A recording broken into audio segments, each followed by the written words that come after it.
Romania.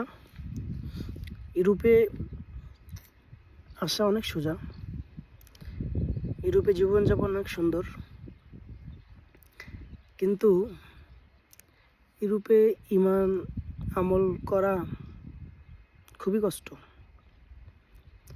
আপনি রাস্তায় বের হলে বা যেদিকে যাবেন আপনার চোখের হেফাজত করা খুবই কষ্ট হয়ে যাবে। তো একটা মুসলিম হিসাবে আসলে এই রোমানিয়া বা যে ইউরোপে আসা আমি মনে করি না বেটার কিছু। হয়তো আমরা চলে এসেছি, আমাদের আল্লাহ পাক এদেশে রিজিক রাখছে, বাট যখন আখিরাতের কথা চিন্তা করি তখন মনে হয় যে লাইফে টাকা পয়সা সব কিছুই হবে, কিন্তু আখিরাত মনে হয় না ভালো কিছু করতে পারবো। তো এটা নিয়ে আসলে খুবই কষ্ট হয়। বাকিটা আল্লাহ পাক ভালো জানে আসলে কার মাধ্যমে কি হয়। তবে যারা রিজেক্ট খাইছেন আমি বলবো তাদের আল্লাহ পাক খুব পছন্দ করেন, ভালোবাসেন।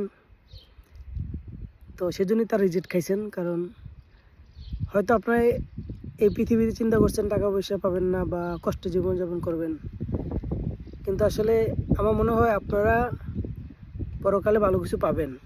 এই জন্যই আল্লাহ পাক আপনাদের এই রিজেক্ট দিয়ে দিছে, যাতে আপনারা মানে পরকালের মঙ্গলটা যাতে আপনাদের থাকে, আমার মনে হয় আর কি।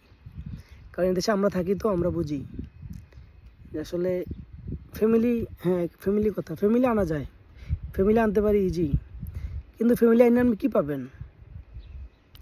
আপনি ইহকালে হারাবেন, পরকালে হারাবেন। কারণ ফ্যামিলিতে যা হবে পরবর্তীতে, তারা তো নাস্তিক না হলেও কিছুটা হলেও তাদের কালচার চেঞ্জ হয়ে যাবে, এটা আমার মনে হয়।